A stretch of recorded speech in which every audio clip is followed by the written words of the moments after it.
Hey YouTube, what's going on? My name's Gabe Bowling and thank you guys so much for stopping by another video. In today's video, we're going to be going over a live case study of the deal that I bought at the age of 24 years old. I'm going to show you the numbers behind it, how much we paid for it, where the money came from, where the money was raised from, what types of returns the property should be generating, what they actually are generating, and so forth. We're going to go pretty deep into the details behind multifamily syndications. And as always, all I ask in return is if you guys find any value out of these videos, especially with how deep we go and how detailed this information gets. If you find any value, just drop a like, comment, more importantly, subscribe. Help me get this channel out there because you and I both know that more information like this needs to be shared with the everyday person because this is actually pretty insane what we're doing. And so with that being said, let's go ahead, let's jump right into the video. Today's video, we're going to be covering this deal just so you guys can see it. It's $8.2 million. The deal is called The Palms at Daytona. The address, if you guys don't believe me, is 913 Catherine Ave. It's in Daytona Beach, Florida. You guys can look it up. You guys can see the website. You guys can see everything. That's the most beautiful part about real estate. You cannot fake it. I'll throw up a video of myself. I went over to the property last week. So I wanted to walk through specifically on this video. A lot of people reach out and ask the question of like, how the hell does the syndication business work? Like, where does the money like actually be made? Where are the investors' money going? Like, how do they get paid? How do like the fees have like just there's so much uncertainty and nobody really talks about it publicly. And so I'm going to take a minute and I'm going to dive really deep from start to finish because we currently own this deal and we're outperforming on our projections. And so I want to walk you through how we initially underwrote the property, what types of returns that we were projecting, and then actually what's happening inside, where things should shake out in the next couple of years. So with that being said, let's go ahead, let's jump in. The first thing that we're going to start with is what's often referred to as, in the private equity space, the capital stack or the capital structure between how much did you purchase the property for, what was the total purchase price, and then how much debt, meaning where did you get the money from, to actually pay that purchase price. How much debt did you place on it? And then how much equity did you end up raising from investors to get the deal over the finish line? And so the capital stack on this property was the purchase price is up here. $8.2 million is what we paid for it. June of 2022 is when we closed this transaction. So $8.2 million is the purchase price. The loan that we got on this property was a $4.8 million loan. So just round up, call it $5 million. We actually closed very conservative, 58% leverage. We closed that deal on a 5-year fixed interest rate. So it's fixed. We locked in 3.87% with the first year being interest only. So looking back to where we're at right now, it was pretty incredible that we pulled that off. And very happy that we opted to go with the fixed rate versus the floating and variable. It would be a much different story today than it is. So we placed a $4.8 million loan on the property, and then the remainder, that $3.4 million number, that is the equity. But in the syndication space, that's not just the, like that's the cash to close the deal. You still have closing fees, you still have closing costs, you have insurance escrow, tax escrow, like you have a lot of moving parts that most people don't see. And then on top of that, we raised additional money for renovation. So we didn't get any additional funding. We actually raised that from investors to set aside and renovate units as they come. So the all-in equity was close to $4 million. So purchase price of $8.2 million. The debt was 4.8, meaning we got a loan for $4.8 million.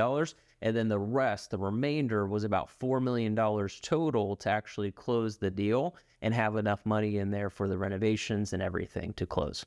And so that's the capital stack. Why that's important is because at the tail end of this, whenever you're going out, you're getting into this space, the returns that you are projecting, like a 15% or a 20% return, is based on the equity that was invested. That is why it's important to understand how much debt you have on it versus how much equity you've invested into it. So $4 million, hang on to that number. That's very important. How this actually works is we bought the deal in June of 2022, and over the next 3 to 5 years, we're increasing the rents. Our business plan when we took over and we bought the property was to take the average rents from $1,008 to $1,400 over the next 5 years. We believe because we did a rental survey, we understand the market. This property was just operated with very low rents. The old ownership wanted to keep the building 100% full, and they were very scared to push rents. And we've actually proven out now that we've owned the property for a year, we found that we can actually get new leases at $1,500, no problem at all, which is amazing. We've been doing that since we've taken over the property. Any new leases coming in, we're signing them at $1,500, and then any renewals, we're just going halfway. So if they're paying $1,008 and the new lease is at $1,500, we're going to go up to $1,250 for the renewal, and then we'll catch the additional $250 the next year. And so that's the inside of the operations from like a tip of the iceberg thing. That's how we're doing the business. So we bought the deal for $8.2 million. We placed almost $5 million of debt on it, and then we raised $4 million of equity. The business plan is, if we can do that successfully, which I gave you guys the peek inside the business, we're actually doing it. We're outperforming where we would have been able to take our rents. But if we did that correctly, if we went from $1,008 to $1,400,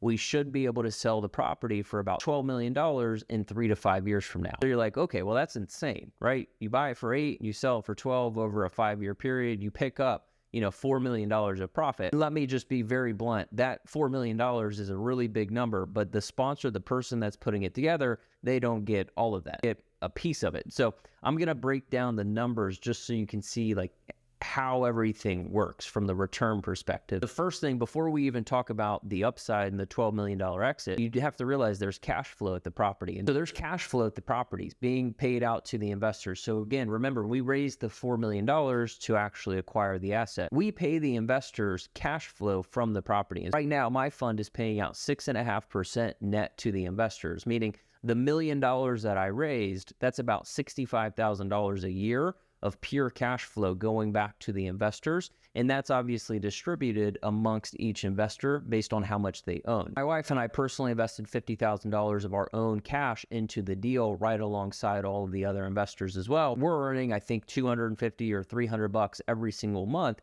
in cash flow that we're not working for at all. Like, it's literally just take the money, place it into the asset, and it pays you to wait for this big pop that I'm going to talk about on the sale. So right now it's paying 6.5%. If you take $100,000 principal and multiply it by 0.065 or 6.5%, then it's $6,500 a year in cash flow that the investors are bringing home. And the way that I describe that is like, it's literally the icing on the cake. It is just income that's coming in. You can build a very, very, very large chunk of income over a long period of time. If you invest enough and correctly, that number can supersede your active income. Like, that's the goal that most investors have setting out becoming investors. Like, they invest so much that the income from their investments outperform their active and earned income. And so that's what happens. We buy the property, we operate the deal, we have tenants there collecting rent every single month, we pay the expenses, and then what's left over, we distribute amongst the investors.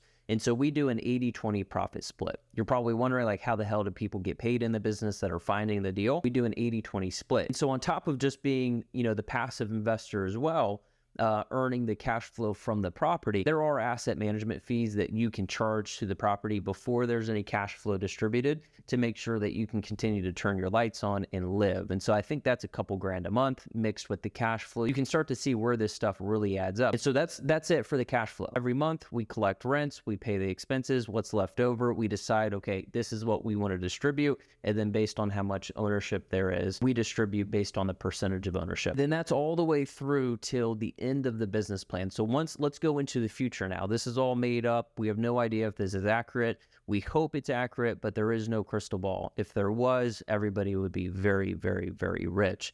And so let's go into the future, another 2, 3, 4 years, right? We sell this thing for $12 million or more. Hopefully we get more. What will happen is we sell it for $12 million. The very first thing that happens is we pay off the original lender, right? $5 million or $4.8 million. It's probably going to be 4 years from now because we do have some principal pay down in there. But let's just say it's $4.5 million of debt that's left over. So we sell it for 12. We pay off $4.5 million.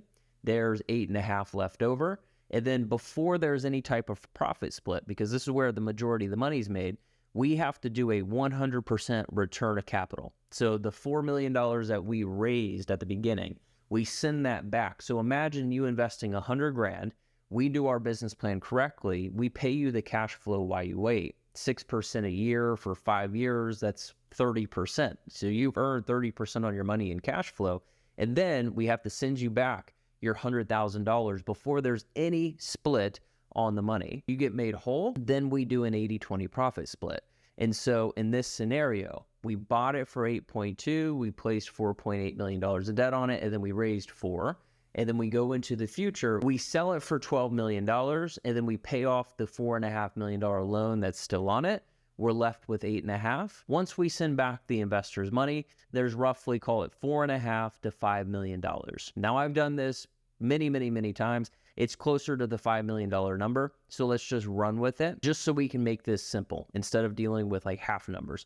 There's $5 million of net leftover proceeds to be distributed amongst the limited partners or the investors that invested, and then the general partners that did the deal, found it, made it passive. And so if you just do the simple math of doing an 80-20 profit split, 80% of that $5 million goes back to the investors, and then 20% of that $5 million comes back to the general partnership to then split between, in this instance, it's only me and one other partner. So there's $5 million left over, 80% of it, or $4 million in this case, goes back to the investors, and then based on how much they own, and then the $1 million that's left over goes back to the general partnership to split between me and Ken. And so just so you guys can understand the returns and really wrapping this up, we invested $4 million of equity. We paid 6 to 6.5, maybe 7% of cash flow per year. Let's say that we held it for 5 years. That's 30% of a return. Then we send you back your 100 grand or whatever you invest. You're made whole. You got all your money back, plus you got the cash flow. And then on top of that, you get your piece of the upside, which in this case is another $4 million.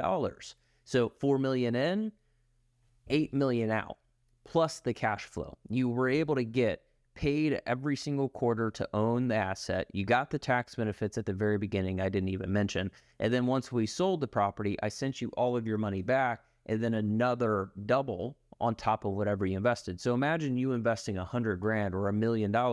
You give me $1 million, I send you 60 grand or 70 grand a year in cash flow.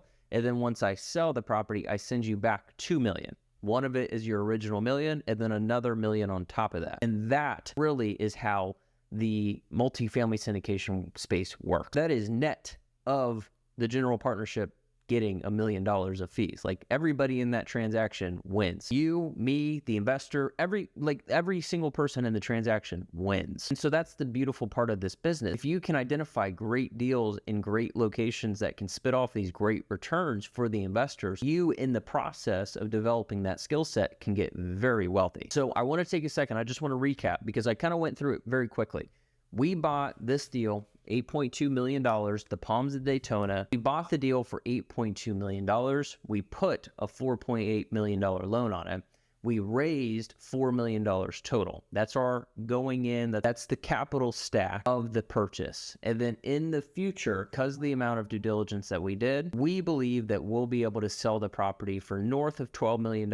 And so all in all, that's more than a double up on your money. So my criteria as an investor for multifamily assets over a 3 to 5 year period is to hit a double up net to the investor. So you give me 100, I send you back 200 over the next 3 to 5 years through both cash flow and the upside on the sale. This one actually performs above that criteria, and internally I'm always going to shoot for above it. But from a baseline standpoint, that is my criteria, which typically will shake out to about 15 to 20% returns per year in the deal. And so that is how this business works from a very high level perspective. We bought it for X, we did Y to it, and we think that we can sell it for Z. And if we do that successfully, we should be able to make X number of dollars for the fees, and then we should be able to hit X number of returns for the investors. Now, with that being said, I want to hear from you guys. What exactly do you want to learn more about going deeper into deals like this? We have so many deals I could show you about underwriting, how we submitted offers, what ended up actually happening. So I could bring more examples like this. But I want to hear from you guys. So let me know down below in the comments, send me a message. I want to get to know you guys. And more importantly, all I ask for you guys to help me grow this channel. So make sure you drop a like, a comment, subscribe, and I will see you guys next video.